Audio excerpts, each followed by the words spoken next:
If you are somebody who wants to be successful on social media, or you're questioning, why is this not working differently? Why am I not getting tons and tons of followers? Today's interview is absolutely for you. Today's conversation you're going to find to be super refreshing because guess what?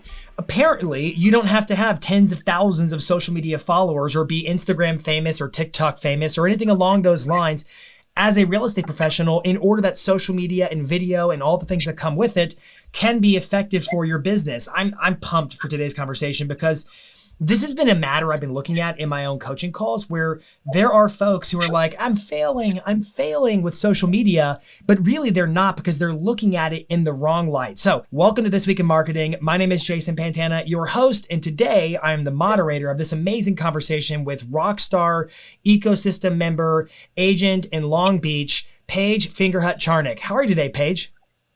I'm great. Thanks so much for having me, Jason. I'm excited to be here. Okay, so we practiced saying your name before we started. How did I do? You did great. You did great. So yeah, I'm excited to chat with you because we were talking about, like in the pre-show before the recording, just about where you get your business from. And I would invite everybody, we're going to talk about social media and how you use it for marketing, but I just want you to give everybody some context for your business. Tell us about where you get your business, how much business, where you do business, etc. Yeah, absolutely. So I'm based in Long Beach, California, and I actually am very focused on probate real estate, which is a large piece of my business. But I've been adding in social media and getting more and more of my Sphere business and agent-to-agent referrals from social media. So I'm actually starting to blend all of that together. But I do probate sales in Southern California is really the bottom line. So yeah. So probate sales doesn't typically go along with social media, but here we go. We're going to fuse it together with quite the amalgamation. We were talking ahead of time and you told me that you don't need tens of thousands of Instagram followers or social followers in order to generate business off of social. And I got to say, like, that sounds really refreshing to a lot of people, I'm sure, who are frustrated with this kind of creator culture where you've got to be famous or social media famous. And they're thinking they're getting left out, but really they're not. So can you elaborate on what that means for your experience?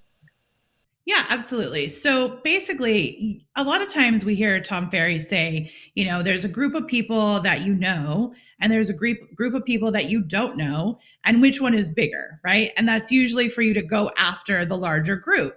But I would argue for you to not forget about the group of people that you do know because they already know, like, and trust you. And so my Instagram, I probably have about 2,000 followers. It's not crazy. But they are people that know, like, and trust me from all different walks of life.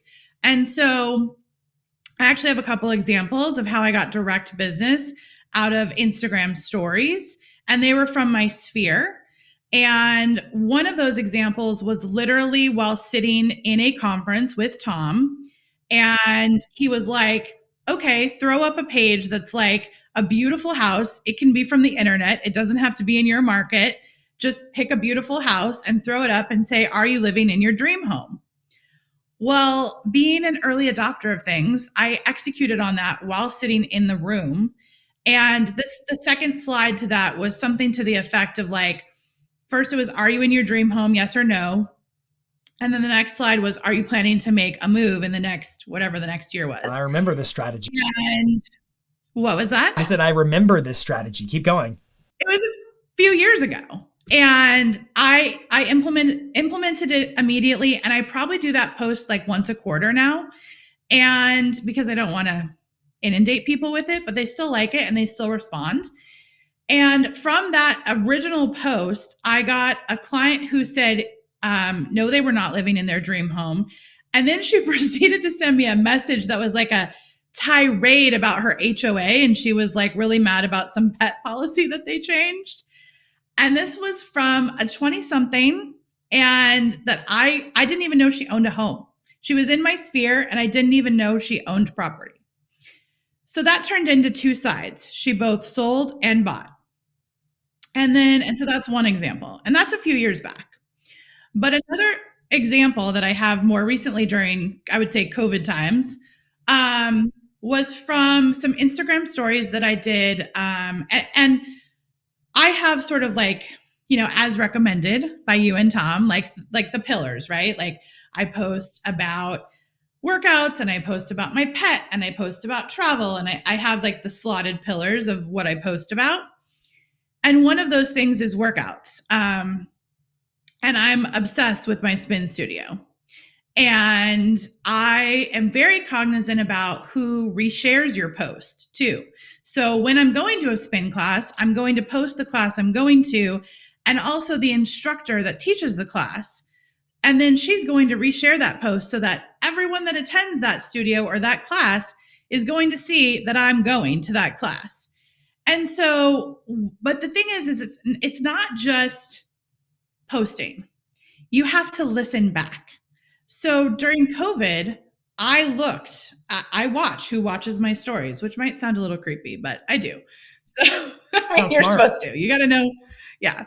So I started noticing that some of the people that watched my workout stories were also reacting to my real estate stories because you can give a reaction, right? So when someone reacts to your story, you don't just sit there and think, oh, great, they liked that post. Like you go back and you engage and you say, hey, thanks for liking that. Do you have any questions about this property? Do you want to go see it? Like you follow up on the response. You don't just like let them sit there and think, oh, thanks for, hitting the fire button. So I followed up with some people that were doing that. And one of them turned out to be someone that I only know from the spin studio. And she wanted to buy the house she was living in and currently renting. And she said, I don't trust my landlord. Can you help me? And so we put together like an off-market deal from that alone. And those are from people that already know, like, and trust me and know that they have a shared common interest with me. And I have less than 2,000 followers, but they're following for a reason. They share my favorite things to do or my values. So wait a minute. Sorry, I kept talking a lot. This is your interview. You're using social media like it's a social network? Who would do such a thing? So This is something we've lost sight of. I think we talk a lot about make this kind of video, use this kind of trending audio. This is how you get into the explore page or the For You feed on TikTok. And just we focus in a marketing context so much on getting maximum reach for your content. We're not really talking about the other side of the coin, which is participation in the conversation. In fact, at our Edge events, we talk about there's two sides of social. There's the side of I have to publish great content, but I also have to participate in a dialogue that really engages with people. And I think that's what people aren't doing. So no, I don't think it's stalkerish for you to go through and look at who's engaging with your DMs. I think you should do that. And I also think the fact that you are using your DMs as kind of a line in the water, so to speak, to let's just see if anybody nibbles at this bait that is real estate, and then you follow up with them. That's just good, smart business, if you ask me. Right. Yeah. Thank you. Okay. So you mentioned stories as a technique where you referenced Tom's example of, are you currently living in your dream home now? And there's a yes or no poll, and they can vote no. And then on the next story, it's a follow-up question that says, are you planning to make a move in the next 12 months or something like that? Thinking of or planning to, I think was the script we used. And it's, again, a yes or no poll. And you just simply go back and DM with anybody who said no and then yes, because that means they're looking for the dream house. Are there any other mechanisms you're using? You also mentioned tagging folks who are, your spin studio or whatever, and just being social on social. Are there any other techniques or tactics that you're using to try to elicit hand raisers of people who are thinking about buying or selling within your own network following you? So I would say so I use the polls significantly, and I use the sliders as well for interest on houses. Because the people who are going to slide on a property photo that are like, oh, that's amazing, whatever emoji you use, they're engaging with your content. So I actually would say not even just who answered yes, no, like the right answer you wanted to get. I would go back and DM with everybody, even if they were like, yeah, I am living in my dream home. I'd be like, great, can I come see it? Like, but most people are not. But the other thing that I'm doing, I would say I replicate that, right? So I duplicate it in multiple places. So not just the spin studio, but like the local coffee shop where maybe I don't know the owner, but I go there every morning and I get like, I think actually not to like throw other people out, but I think Byron Lizine just referenced like go to the same restaurant every day for like a million weeks, you know? So I do go to the same coffee shop every morning and and it's very cute. It's very Instagrammable.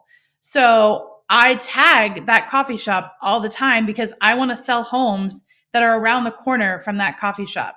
So it's the same mechanism, but I apply it to multiple different places, including restaurants and, all kinds of things. Again, this is refreshing because you're using social media as if, hey, I just want to be known in my own sphere, in my own community, and I'm going to socially network with these folks on Instagram and other platforms. Now, is Instagram your primary platform, or do you kind of spread the attention across other platforms? I do spread the attention. I would say Instagram is my primary. Personally, I like it best. I fit into the Instagram demographic, but you can't forget about the other ones. So on Facebook, for example, I have Sierra Interactive as my CRM. And when I launch a listing, I have a very specific strategy around that to gather, capture people in my database. And I would say that's like traditional modern marketing. I don't know. Like everyone's doing that, right? Where they should be if they're not. You're right. Public service announcement. If you have listings, you should market them. All right, please continue. And lead capture on them. Like, don't just post the photo, anyway. Like, they have to register for my website to see the photos, which on Facebook, my friends will do. The other thing that I would say is really overlooked, and I also saw a post about this recently about LinkedIn. Yeah. And because I do sell probate and I do work with attorneys, I'm very focused on the professional networks that operate and live and breathe as a professional network, not just a social network. And one of the simplest, most basic things you can do to convert would be to take a KCM feed, Keeping Current Matters, take their blog post, link it up to your LinkedIn. We use something called Social Pilot to do that, but you can use any, social media backend gadget thing. That's a technical term. Okay. Yeah. And so we have that on an RSS feed to LinkedIn. So I am consistently posting to LinkedIn and I don't have to think about it. And it's always market relevant. And all I do is once a week, I go back in. I probably should do this more frequently, actually, but I just go once a week and I go back in and I respond to all the comments because everybody has commented on those blog posts. And they're usually attorneys that I get business from. And occasionally there'll be someone outside of my network that I have no idea who they are. So I'll reach out to those people too. And they've usually posted like a contrary point that like they're looking for an argument usually. Yeah. But I love those we call that a troll.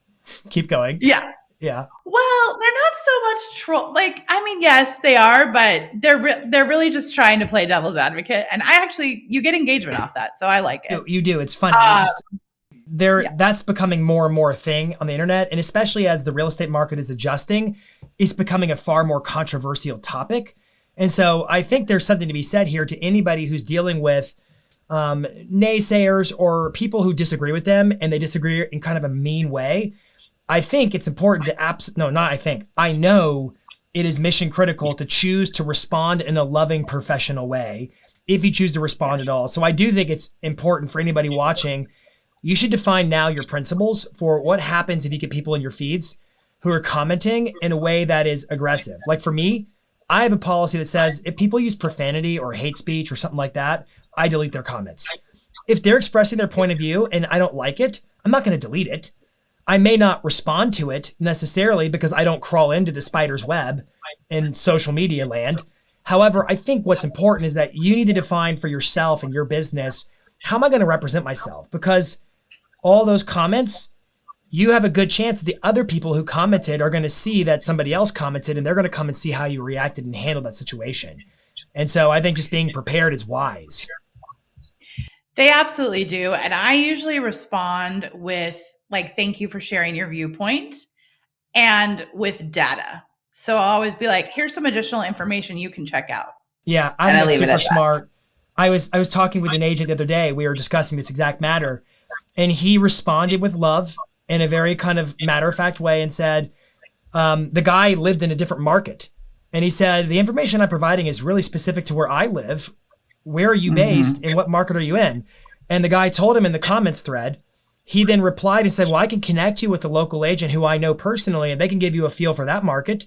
So they connected him and he did a referral and he got paid on a referral because he turned, a negative into a positive.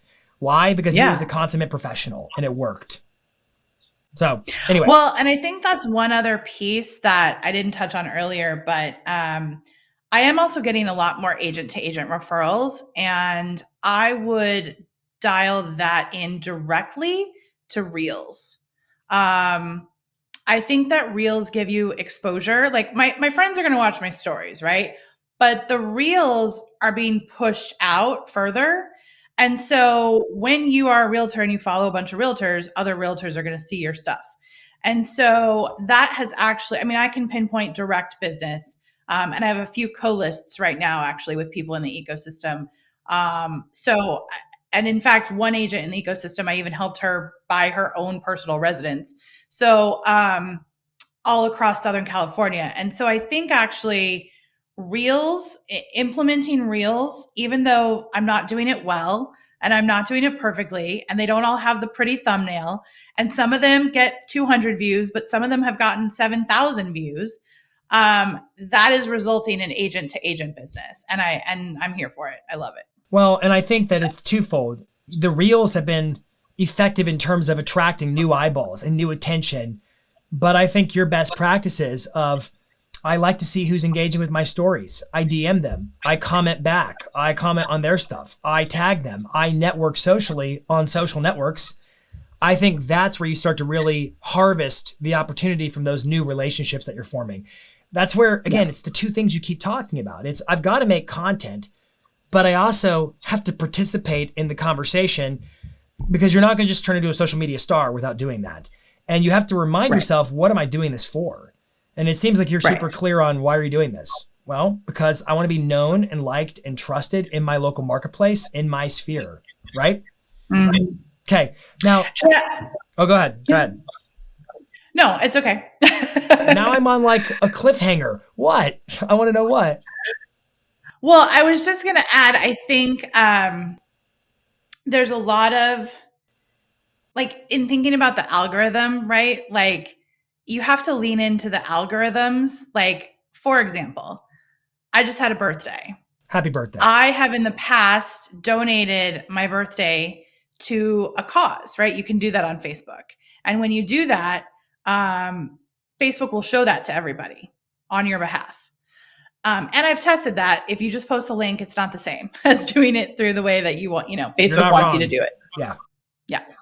So I recently, today, actually this morning, saw that a realtor had donated his birthday to like a housing cause, right? So there's ways to lean into the algorithm that will remind people that you're a realtor. It's that guy's birthday, but when people go to see on Facebook that it's his birthday, they're going to see that he wants to support a housing cause, and he's reminding everyone on his birthday that he's a realtor. And I do things like that too. Yeah, it's funny you bring that up. I was on a group coaching session a few weeks ago, and Mark Davidson was leading the call for us. And Mark Davidson is the co-founder of 1000 Watt, and he's just like the most knowledgeable guy I've ever listened to on what is brand.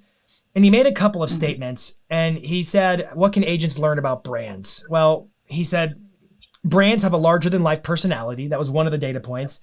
But then he said this other thing, and I'm going off memory right now, but he said something to the effect of, a strong brand is aligned with and attached to a belief that is bigger than what the brand is itself. And so it attracts people who are like-minded, and they subscribe to the same worldview and the same principles. And so, like, to your point, something as simple as this other realtor is donating to charity because I would assume he believes in the charity first and foremost, because he's passionate about what he does in the context of housing.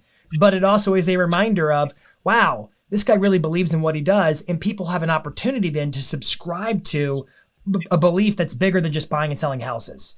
It's a belief that goes Exactly. into what is home and what does it mean for people and families all over the world and how important it is just to our humanity. So I love that idea. I think that's building a brand that attracts business of people who are like, I align with that belief. It's a great share. Mm-hmm. Great share. Yeah. All right. Now, when we were chatting ahead of time, just before we turned the recording on, you talked about how the market is obviously it is and has been adjusting.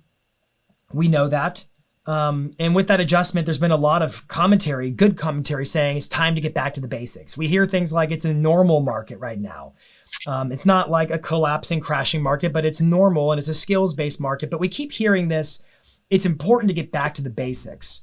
But you said something differently, like about the basics, where I think a lot of agents might assume back to the basics means whatever I've been doing, stop doing that and go back to, I don't know, the boring stuff we used to do before social media and all that.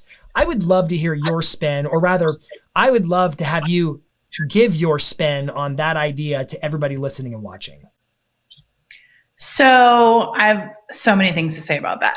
So Go for it. Let me see if I can boil it down. Let's do it. I think I would start with actually right where we left off about the example of the birthday. So, because I just recently experienced this, I do a lot of network marketing. And I would say people define the basics as like phone calls, direct mail, like all of those things, right? I do a lot of network marketing, and for me, that falls into the basics category. So, with the example of the birthday, you have to think about how an algorithm online is similar to an algorithm in real life, right? You have life events, right? People have children, they get married, they move houses, there's all kinds of things. They have birthdays. So I recently had an opportunity to attend one of my networking meetings on my birthday. And my friends were like, "Oh, you're good. You're not taking the day off?" And my response to them basically was, "This is free marketing. Everyone's going to wish me a happy birthday at this networking meeting, and I don't have to pay anyone for a sponsorship." Like, which I know is a little ridiculous. No, but it's a little smart. Yeah. It was, and it worked exactly how I thought it would. And in fact, even the people running the meeting announced my birthday at the meeting, which, I had no control over that. Were you able to say, like, if they ask you what you want for your birthday, were you able to say like referrals? I mean, basically that was like the joke at the, of the day. So I would say when you're thinking about back to basics, like people are in a controversial or not, people would say post-COVID, some people would not. I live in LA County. But as people pick up their lives again, I would say, you have to celebrate those moments, however big and small they are. And that's where you have an opportunity, whatever that basic is, whether it's a text, a card you send in the mail, whatever it is, like that's what you have to mark. And when you do that, people feel like you're thinking about them. It's the same thing like I do a lot with brownies.com. I have everyone. It's very Glenda Baker-ish. She sends cupcakes. I send brownies, and then you're getting like extra bumps out of that, right? You're getting the client is super happy because you've remembered their birthday or their anniversary or whatever it is, or that their child had some huge accomplishment, whatever that might be. But then because we live in the social media world, they're going to share it on Instagram or Facebook or whatever it is and be like, "Thanks to my amazing friend and or realtor." Or even if they don't say that, your logo is there. So you're getting the extra benefits out of it. So, and I just also, that fits in with my personality. I think you have to know yourself, right? So I really like gifting and I enjoy it. And I like figuring out what's not just brownies.com because I do have that on autopilot, but I like figuring out what is going to be an amazing gift for somebody. So I don't think the basics have to be boring. I think you can tie them into things that people genuinely care about. And I would also say for me, like, I mean, there's another piece to that too, where we do a lot of client events. And I think one of the things, I don't even know if this would fit under back to basics, but one of the things I did want to touch on with you was business to consumer versus business to business. And I think that does fall under back to basics because you have to look at who you're targeting in your business. And a lot of times what is working for me and converting is same thing with networking, is client events, but I'm not just doing the regular client event where somebody will, I don't know, rent out a movie theater, or, there's nothing wrong with those events, but I'm creating strategic partnerships. So I'm not co-hosting that, or I'm not hosting that event by myself. I'm co-hosting it. So I'm creating partnerships. So for me in my probate business, that looks like an attorney, a CPA, a financial planner, an elder care person, home care, all of those things that fit within that. Within my farm, that might be the local restaurant, the local ice cream shop, maybe a local attorney or other, I don't know, like my facialist, different business owners that you want to share clients with. They share the cost, they share the marketing, and then you're sharing clients all around, right? So they're getting exposed to your clients and you're getting exposed to their clients. And that's how you grow your client base. So while that's basic, it's expanding it a bit. Yeah, and I think that the idea here is, at the end of the day, real estate is and always has been and will remain a relationship business. And so whatever tactics and strategies you deploy as part of your sales and marketing plan, whatever it is, basics or not, it boils down to, are you fostering relationships? That can be done online, offline, but when it's done through multiple channels, I think that's really when you get like this heavy concentration of you are their agent of choice. And I think you've done a remarkable job. And I think today I found it to be a refreshing conversation because I think it puts social media in a good context where there's no wrong way to generate business. That's what Tom Ferry says. I mean, there is, but I think everybody knows what I'm talking about. Just do it legally. But there's so many different options under the umbrella of sales and marketing techniques that could be part of how you generate business. There's no wrong way to do it. It doesn't have to be a way that you don't want it to be. It should be true to who you are as a person, which I think you're doing a great job of that. And I think the way that you're reminding us that Instagram, Facebook, LinkedIn, all the different social platforms, they're still social networks. And if you're focused on absolutely loving on and creating value for the current followers you've got and being connected with them and community with them, then you're set up to position your business for more referrals. We think way too much that social media has to be about getting social media famous or it's not working. And that's just the wrong MO.